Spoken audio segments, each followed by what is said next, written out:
Bonjour à toutes et à tous. Merci de se réunir pour aujourd'hui. Le rassemblement me paraît conséquent.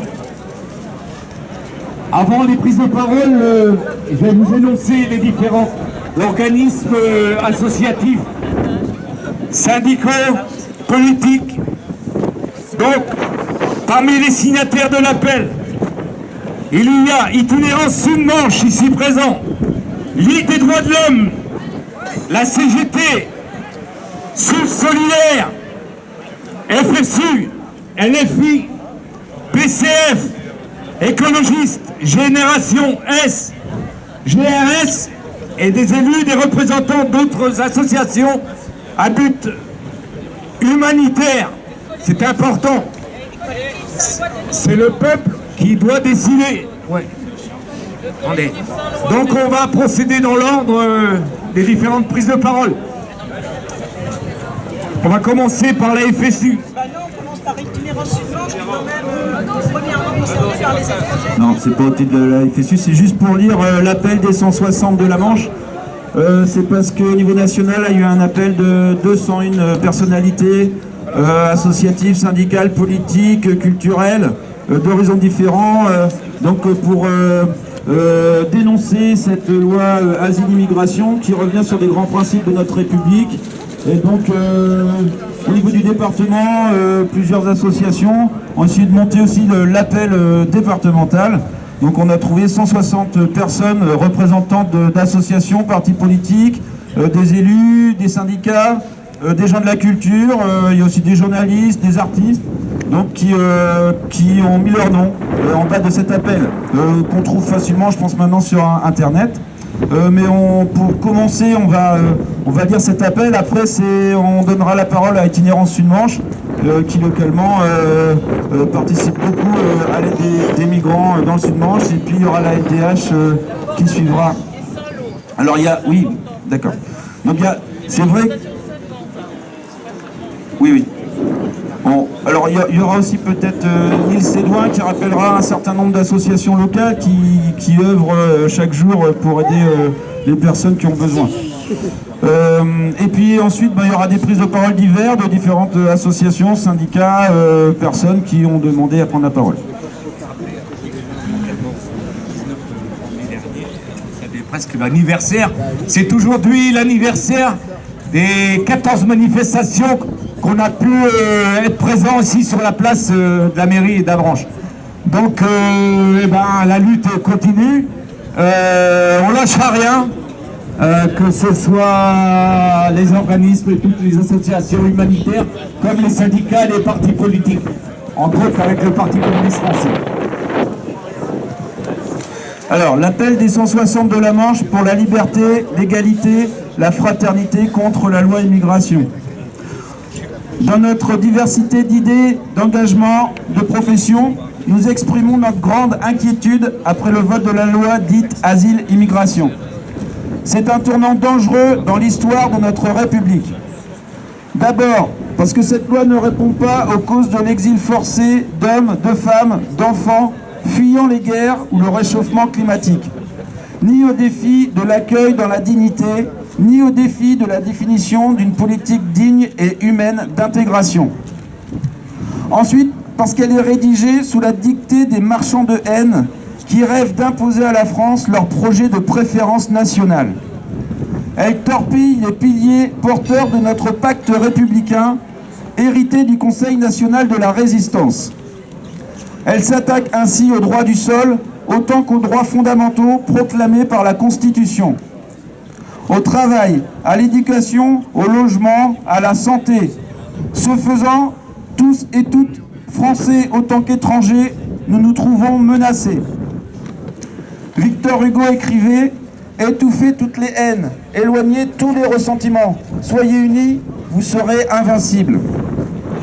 Soucieux de rassemblement et de solidarité plutôt que de division sans fin de notre société, nous demandons au président de la République de ne pas promulguer cette loi. Le dimanche 21 janvier, nous appelons à manifester dans notre diversité notre attachement à la devise de la République, liberté, égalité, fraternité.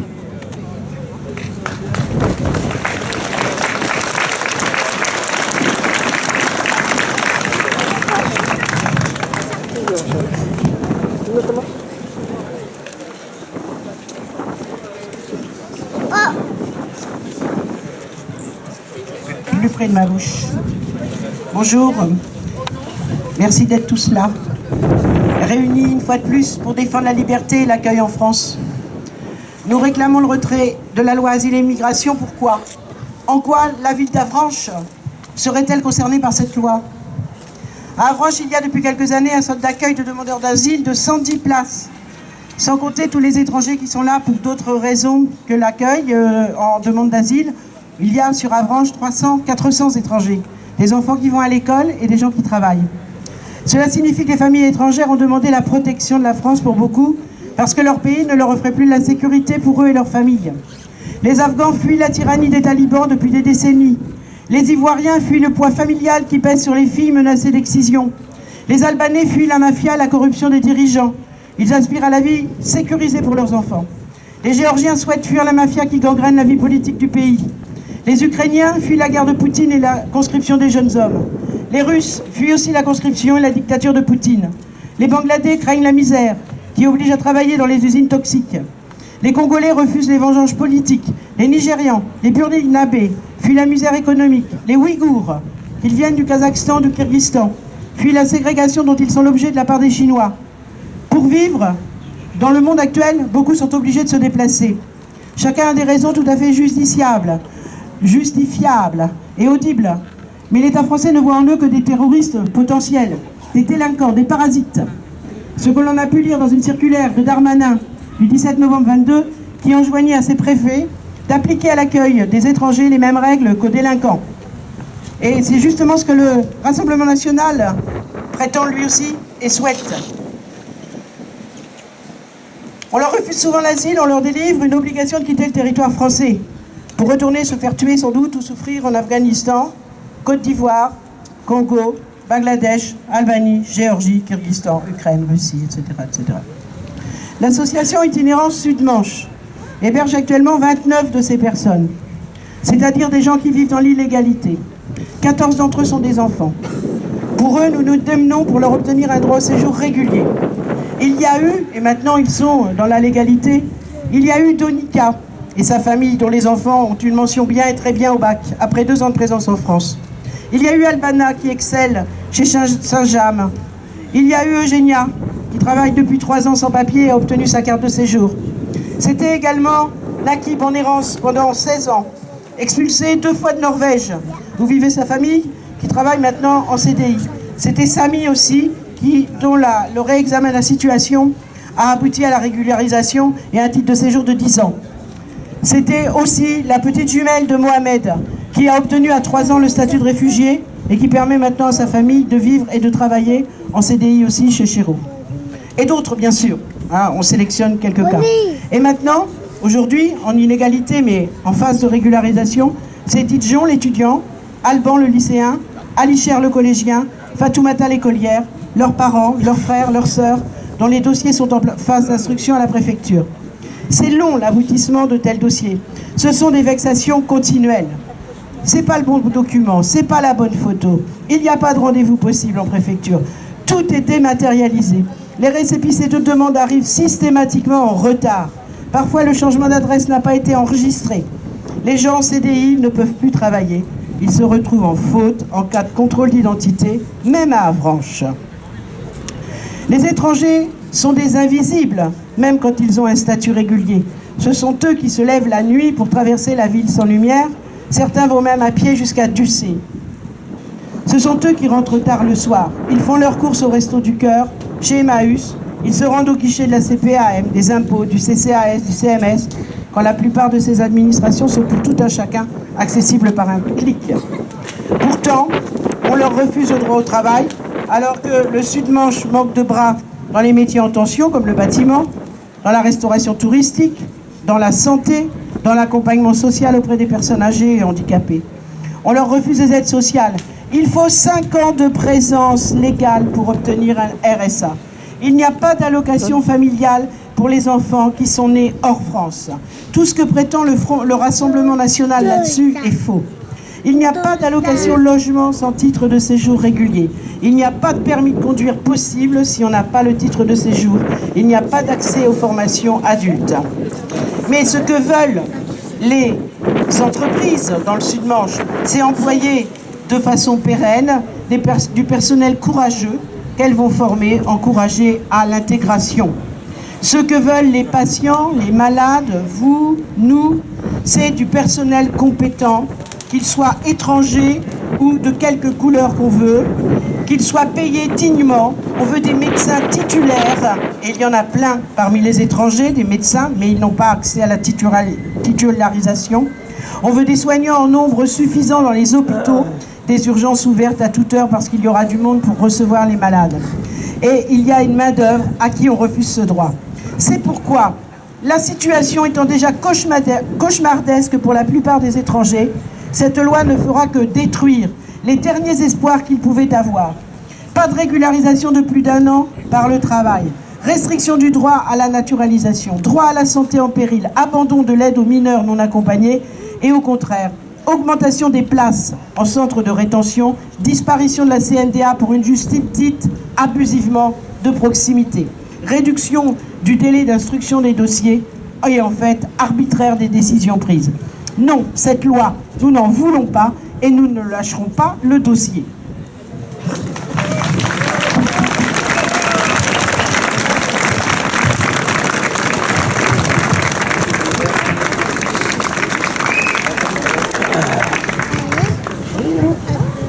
Ouais, c'est au tour de la Ligue des droits de l'homme. À toi, mon camarade. Merci, bonjour à tous. Allô, oui, bonjour, merci à tous et toutes d'être présents. N'hésitez pas à vous rapprocher pour mieux entendre, parce que la sono n'est pas assez puissante, on va dire. Donc n'hésitez pas à vous rapprocher. La Ligue des droits de l'homme dénonce l'inhumanité de cette loi Asile-Immigration. Le gouvernement capitule devant l'extrême droite. Il reprend ses propositions au mépris des conventions internationales, de la Convention européenne des droits de l'homme et même des traités européens. Le président de la République et la première ministre ont même clairement acté que de nombreuses mesures sont contraires à la Constitution. L'ensemble des droits des étrangers sont remis en cause comme jamais auparavant. Priorité nationale aux prestations sociales. Suppression du droit à l'hébergement d'urgence, regroupement familial impossible, etc., etc. Cette loi est une machine à créer des clandestins et de l'exclusion. Pourtant, nous sommes de plus en plus nombreux à constater l'importance des apports de l'immigration à notre société. Plus que jamais, les militantes et les militants de la LDH poursuivront leur action quotidienne auprès des étrangers, comme auprès de toute personne victime d'un déni de ses droits fondamentaux. La Ligue des droits de l'homme appelle toutes les bonnes volontés à développer dans les cadres les plus larges possibles l'indispensable travail d'information et de conviction face aux marchands de haine et de division.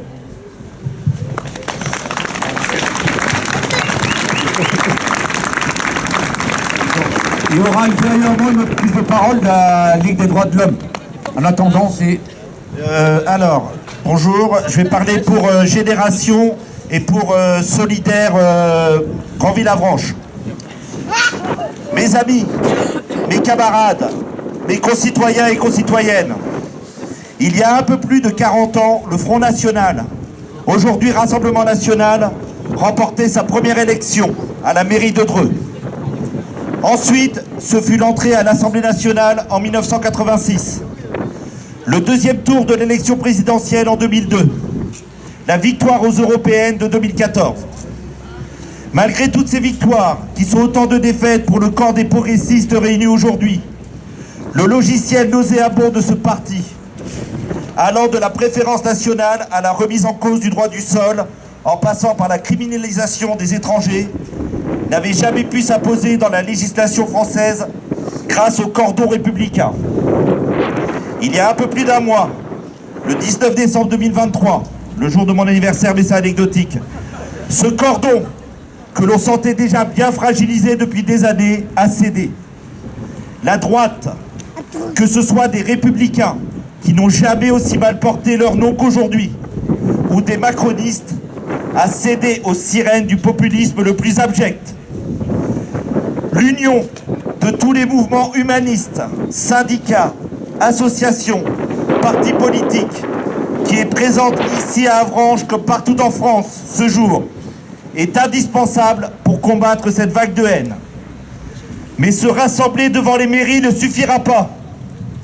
Cette union doit désormais se former à chaque scrutin électoral, quel qu'il soit. Car nous savons aujourd'hui que le moindre centimètre carré laissé au parti de la haine sera une validation de ses idées funestes auprès de ses alliés prêts à flatter les pires instincts poujadistes de rejet de l'autre et de bouc émissaire. Je demande donc à chacun d'entre vous de porter ce message d'union pour que la lutte soit victorieuse. Je finirai par cette devise en anglais, car je trouve qu'elle sonne mieux dans cette langue, et parce qu'elle conclut divinement, avec une légère adaptation, la magnifique chanson Hey You de Pink Floyd. United we stand, divided we fall. Merci à vous. On peut l'applaudir. Ouais, pour moi et contre le FN. Alors la suite pour la Ligue des droits de l'homme. Hein. Les écologistes, pardon. Alors il fallait lever le drapeau un peu plus haut. Donc la parole, présente-toi. Alors je me présente, oui, donc Sophie Léger, donc représentante co-animatrice du groupe local Sud-Manche. Moi je vais vous parler des enfants. Avec cette loi dite immigration-intégration du 19 décembre 2023, ce sont les femmes et les enfants d'abord sacrifiés. Selon l'UNICEF, Fonds des Nations Unies pour l'enfance, selon la CNAP, Fédération nationale d'associations de protection de l'enfant, selon le collectif Nos services publics, dont les économistes en ont chiffré les conséquences, cette loi marque un net recul des droits humains et particulièrement, elle porte de graves atteintes aux droits des enfants, du bébé à l'étudiant. L'article 2 de la Convention internationale des droits de l'enfant dit ceci: les États parties s'engagent à respecter les droits qui sont énoncés dans la présente convention et à les garantir à tout enfant relevant de leur juridiction, sans distinction aucune, indépendamment de toute considération de race, de couleur, de sexe, de langue, de religion, d'opinion politique ou autre de l'enfant ou de ses parents ou représentants légaux, de leur origine nationale, ethnique ou sociale, de leur situation de fortune, de leur incapacité, de leur naissance ou de toute autre situation. La mise en place d'un fichier de mineurs étrangers, la suppression du droit inconditionnel à l'hébergement d'urgence, le durcissement de l'accueil des étudiants étrangers, les restrictions au regroupement familial, l'obligation d'une résidence d'au moins 5 ans ou de 2 ans et demi d'activité pour déclencher la quasi-totalité des prestations familiales et des allocations logement des étrangers non européens prévues par ce texte sont à l'opposé d'une politique d'intégration et de solidarité. Selon le collectif Nos services publics, ce serait au moins 30 000 enfants touchés par ces privations de droits, dont plus de la moitié seraient en situation de grande pauvreté. Cette loi ne répond pas aux causes de l'exil forcé d'hommes, de femmes, d'enfants fuyant les guerres ou le réchauffement climatique, ni au défi de l'accueil dans la dignité, ni au défi de la définition d'une politique digne et humaine d'intégration. Lofty Wanezar, directeur général d'Emmaüs Solutions Solidarité, a déclaré dans Interception sur France Inter dimanche 14 janvier, 70 ans après l'appel de l'abbé Pierre en 1954, Cela n'a pas changé. Il y a même de plus en plus de demandes d'accueil, de femmes, de 2% à 14%, de gens qui travaillent et d'enfants à la rue. C'est une question d'humanité, pas de provenance. On n'a pas un problème d'immigration en France, mais d'accueil. L'accueil, c'est ce qui fait la différence entre un pays qui a des valeurs et un pays qui n'en a pas.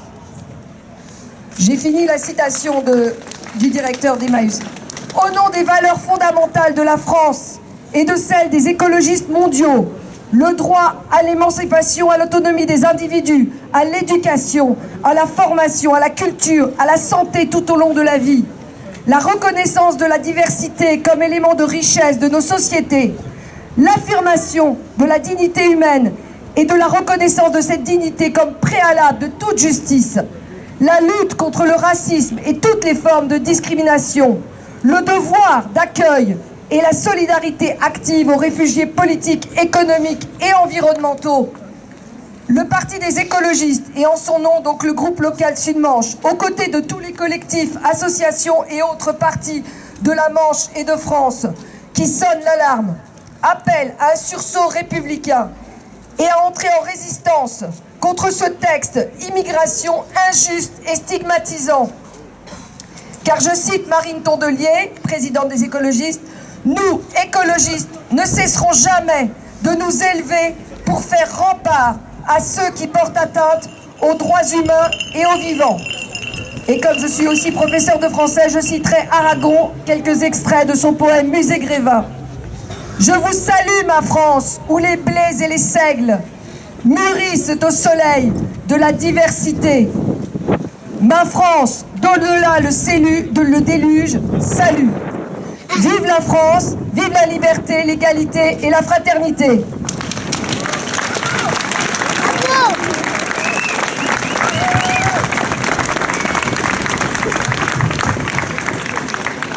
Je vais vous parler de l'aspect inconstitutionnel de cette loi. Je représente la gauche républicaine socialiste et je suis élue à Granville. La promesse incarnée par les valeurs de la République, liberté, égalité, fraternité, a surgi lors de la Révolution française. Cette promesse est celle de citoyens qui font nation par l'adhésion à un contrat social, par les valeurs, rappelées à l'instant, et nombre de principes républicains tels que la laïcité, la séparation des pouvoirs, le droit du sol, etc.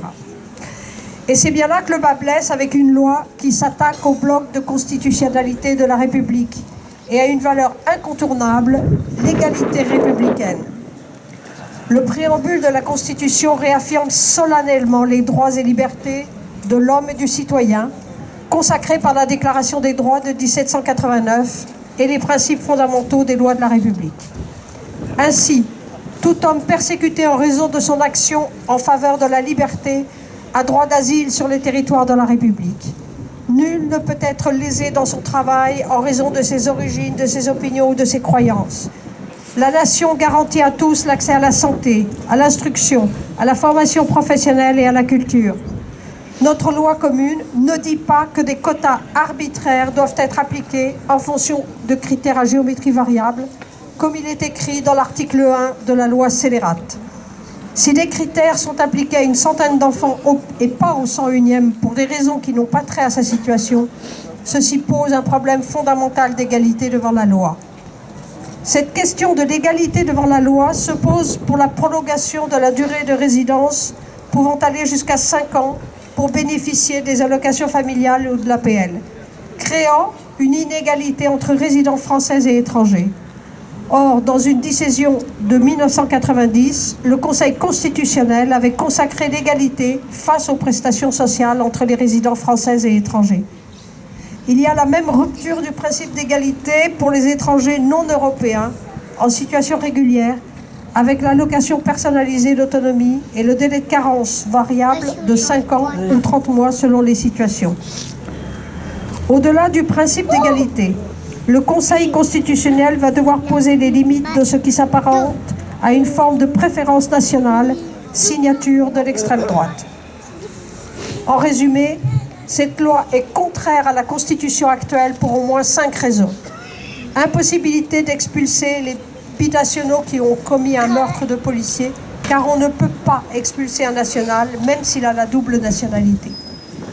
La préférence nationale pour les prestations non contributives, leur suppression pour un étranger en séjour régulier est contraire au principe d'égalité, mais aussi à la Convention des droits de l'enfant.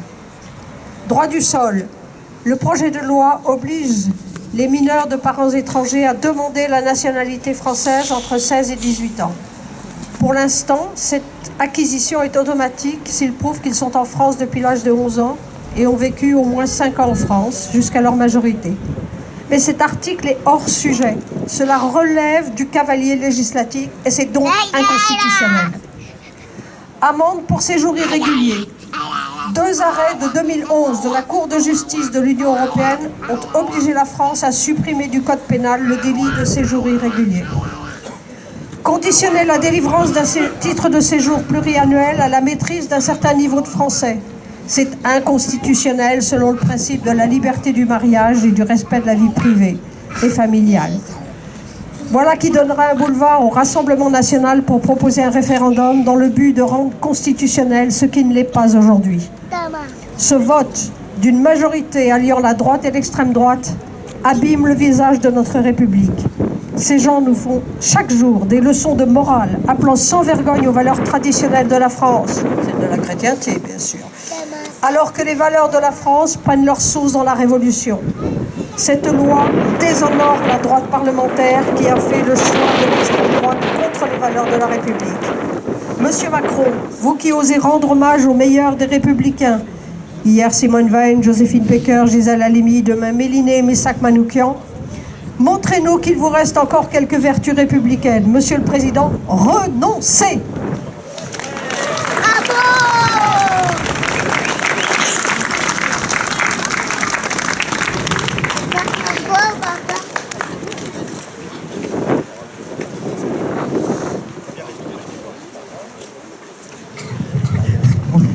Bonjour, en tant que co-secrétaire d'un collectif, collectif 50 pour les droits des étrangers, je voudrais saluer la présence de port d'attache de Granville.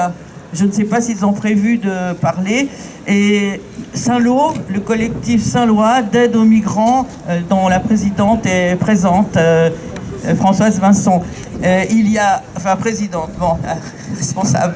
Il y a 2 autres manifestations organisées par le collectif 50 de la Manche à Coutances actuellement, enfin cet après-midi, et à Cherbourg en ce moment. Alors, beaucoup de choses ont été dites. Je voudrais juste intervenir sur les atteintes à la séparation des pouvoirs qui sont contenues dans cette loi. Il y a énormément de choses dans cette loi, très graves. On a parlé des plus importantes, mais ils ont vraiment rivalisé, surtout la commission du Sénat. Ils ont fait la concurrence pour trouver ce qui allait rendre la vie des étrangers impossible. Et je ne sais pas si le Conseil constitutionnel va revenir sur ces... parce qu'il y a déjà des choses qui... C'est d'une continuité en fait. Ça fait 40 ans que l'ombre du Front National et du Rassemblement National plane sur tout ce qui concerne les étrangers. Il y a eu quelques petites parenthèses pendant la gauche, mais toutes les promesses n'ont pas été tenues non plus. Et on revient sur un certain nombre de choses. Juste, par exemple, qu'est-ce qui va se passer pour les mineurs étrangers isolés que l'aide sociale à l'enfance prend en charge? Ils doivent pouvoir, ceux qui sont entrés avant 16 ans, qui ont été pris en charge avant 16 ans, ils avaient jusqu'à présent de plein droit accès à la régularisation. Maintenant, il va falloir qu'ils prouvent qu'ils n'ont aucun contact avec leur famille d'origine. Et je pense à Hafiz qui a quitté parce que son père professeur a été tué par les talibans. Il n'aurait pas le droit de téléphoner à sa mère qui est restée seule et isolée en Afghanistan. Voilà sur quoi ils vont être jugés. Et je voulais revenir aussi sur le diplôme d'accès au français qui va faire que des gens n'auront pas le renouvellement s'ils ne l'obtiennent pas. ils n'auront pas le renouvellement de leur titre de séjour. Or, la carte provisoire qui leur est donnée ne peut être renouvelée que 3 fois. Que vont-ils devenir? Ils sont aides-soignants, ils sont autour de vous, à domicile, dans le bâtiment, chez Chéreau. Que vont-ils devenir, ces gens-là? Et je voulais aussi revenir sur la notion de trouble à l'ordre public. La loi, jusqu'à présent, faisait intervenir le trouble maximal. Il fallait qu'il y ait un trouble grave à l'ordre public. C'est devenu trouble à l'ordre public. Et ça peut permettre au préfet de ne pas renouveler ou de ne pas donner un titre de séjour. Et on a des infractions qui sont visées.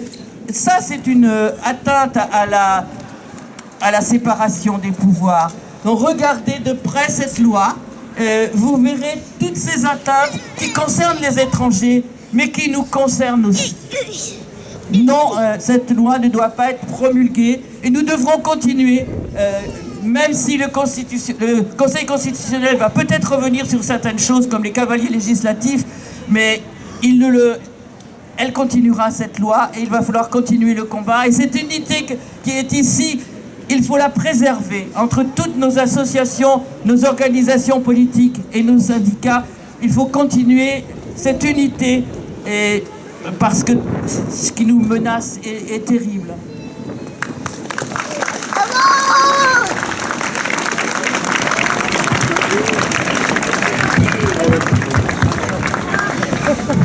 Ouais, le tour est à la CGT qui vous souhaite à tous et à toutes tous nos voeux de bonheur et de lutte, surtout. On compte sur vous pour les prochaines manifestations. Oui, bonjour. Donc, effectivement, on a un peu tous le même discours là. Nous, au niveau du syndicat, on intervient particulièrement sur le domaine qui nous est le plus propre, c'est-à-dire le domaine salarial et dans ce contexte-là, sur le monde du travail. Alors, je rappellerai en 2 mots que la loi sur l'immigration, elle est adoptée, je ne vous apprends rien, par le Parlement, grâce aux voix de la droite et de l'extrême droite, et elle doit être examinée par le Conseil constitutionnel à la fin janvier. Bon, celui-ci a déjà montré, lors de la réforme des retraites, ce qu'on pouvait en attendre, à savoir rien. D'ailleurs, Darmanin et ses préfets se réunissent depuis le 4 janvier pour commencer à appliquer le texte. Cette loi met en place un système entraînant une grave précarisation du droit de séjour et permet une criminalisation du statut d'immigrant. D'autant plus que le contenu de la loi reprend les principales propositions de l'extrême droite et remet en cause nos principes républicains. C'est pour ça que, à la CGT, dans notre domaine, on appelle le monde du travail à se mobiliser massivement. En effet, cette loi, elle est définie par et pour le capital. Il faut rappeler que l'immigration ne coûte pas. C'est au contraire une richesse pour notre pays. Chaque année, les travailleurs étrangers font entrer 60 milliards d'euros de cotisations sociales et d'impôts. Et donc on imagine tous ceux qui ne sont pas déclarés. Ils occupent des secteurs essentiels pour l'économie, que ce soit dans le bâtiment, le nettoyage, le traitement des déchets, les livreurs ou dans les métiers de la santé, où nombre de soignants sont des travailleurs étrangers. Le manque de médecins dans nos hôpitaux, comme ça a été évoqué tout à l'heure, s'aggravera si cette loi passe par un nombre important de praticiens qui sont effectivement étrangers. L'immigration est très souvent jeune et elle atténue effectivement le vieillissement de la population. Contrairement à ce que le gouvernement prétend, cette loi ne facilite en rien les régularisations par le travail. En effet, l'arbitraire des préfets sera renforcé sans aucune garantie pour les travailleurs. Nous notons d'ailleurs que, un exemple, les 500 travailleurs sans papier qui ont fait grève depuis plusieurs mois sur la région parisienne, ils ont contraint effectivement leurs employeurs à leur donner toutes les preuves de leur travail. Ça, ils ne pouvaient pas y échapper, mais ils ne sont toujours pas régularisés. Donc c'est bien le gouvernement qui a une responsabilité là-dessus. À la CGT, nous portons des propositions comme la régularisation de tous les travailleurs sans papier sur simple preuve de travail. afin d'éviter effectivement un dumping social et l'égalité de traitement entre tous les salariés. Sinon, dans le cas contraire, le patronat aura une main-d'œuvre sans papier, corvéable à merci, obligé d'accepter des conditions de travail indignes. Donc nous devons effectivement organiser la riposte. D'ores et déjà, nous, à la CGT, on appelle toutes celles et tous ceux qui ne se reconnaissent pas dans cette France à la mobilisation et la désobéissance civile, à l'image de ce qu'ont déjà lancé 32 conseils départementaux qui annoncent qu'ils n'appliqueront pas cette loi de la honte. Il faut savoir que dans la Manche, le conseil départemental ne l'a pas appliqué. Par contre, les Bretons nous ont montré l'exemple, puisque dans le 35, dans le 22, dans le 44, eux, ils se sont prononcés en disant qu'ils n'appliqueront pas cette loi. Nous, chez nous, rien du tout. Donc, montrons quand même que la France, c'est la liberté, l'égalité et la fraternité. C'est marqué d'ailleurs. Sauf qu'il faudrait peut-être rajouter la solidarité. Que chaque jour, nous faisons vivre sur nos lieux de travail entre collègues, quelle que soit notre nationalité. Donc la CGT prend toutes les initiatives pour contribuer à une riposte la plus large possible pour enterrer ce texte de la honte. Vous pouvez l'applaudir. Est-ce qu'il y a d'autres prises de parole? Une annonce? Allez.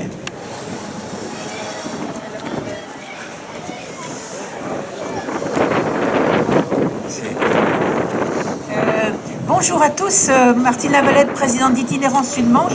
Nous vous invitons tous, si vous êtes disponibles, mercredi 24 janvier à 20h30 à l'espace François Simon de Carole pour un superbe film qui s'appelle La Combattante.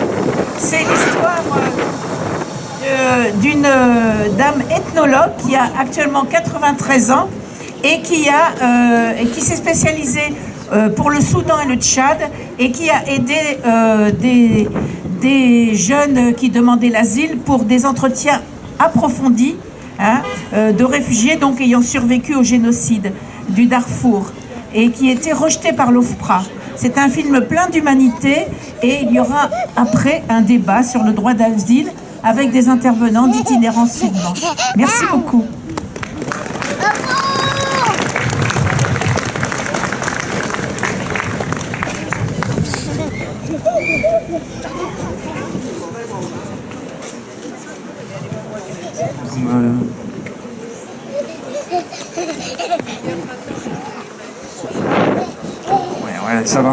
Ça va regrouper, comme on l'a lu précédemment, toutes les associations et syndicats ici présents sur la place d'Avranches. Je lui laisse annoncer.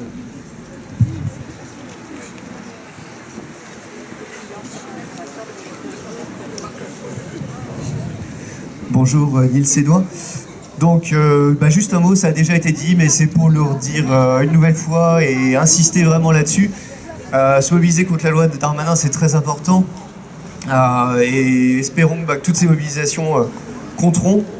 Mais aussi rappeler que c'est aussi l'occasion d'apporter plus de soutien aux associations, que ce soit dans le Sud-Manche, Itinérance Sud-Manche, à Granville, les Mots Bleus, Port d'Attache.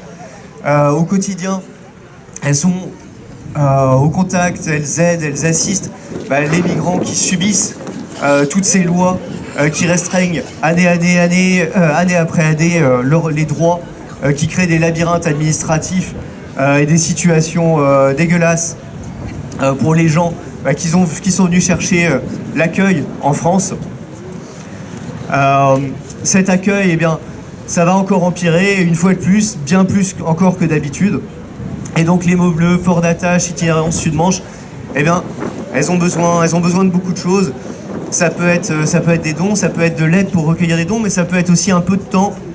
Des fois, c'est simplement prendre le temps d'aller prendre un café avec un migrant, lui offrir un petit temps de discussion, de sympathie. Ça peut être une aide logistique, ça peut être emmener quelqu'un à la sous-préfecture, à obtenir un rendez-vous. C'est plein de choses. Il y a plein de façons d'aider. Et vraiment, plus que jamais, ces associations ont besoin de notre aide. C'est facile de les rejoindre. N'hésitez pas, on fait circuler un petit tract avec les contacts. Faites-le si vous le pouvez. Donnez un peu de temps, donnez un peu d'argent, donnez un peu de ce que vous pouvez à ces associations-là.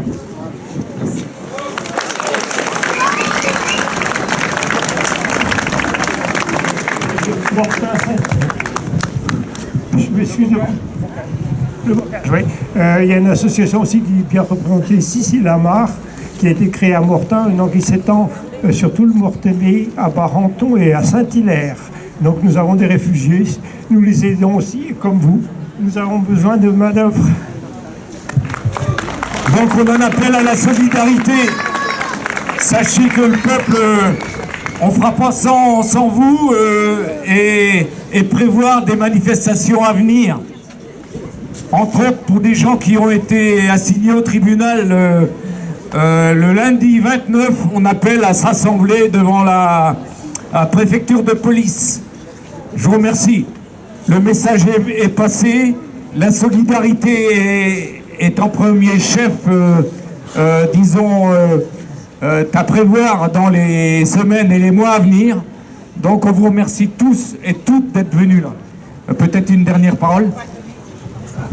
Juste une dernière info. Allez voir moi, capitaine. Ça passe à Avranches ce soir et demain, je crois, et peut-être encore la semaine prochaine. Et ça passe à Granville, une très belle fable, très humaniste et en même temps émouvante, cruelle, bien sûr, très réaliste, hein, sur le chemin que font les Africains jusqu'à la Libye et ensuite jusqu'à l'Europe. Voilà. C'est violent.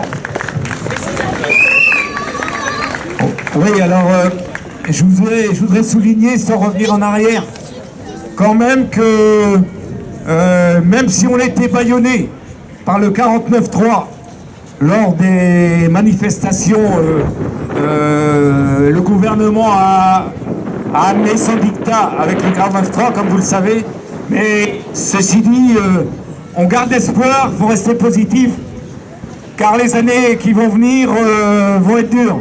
Mais il faut savoir que nous avons gagné la bataille des idées. Et il n'y aura pas de révolution sans prise de conscience de toutes et de tous. Merci à vous.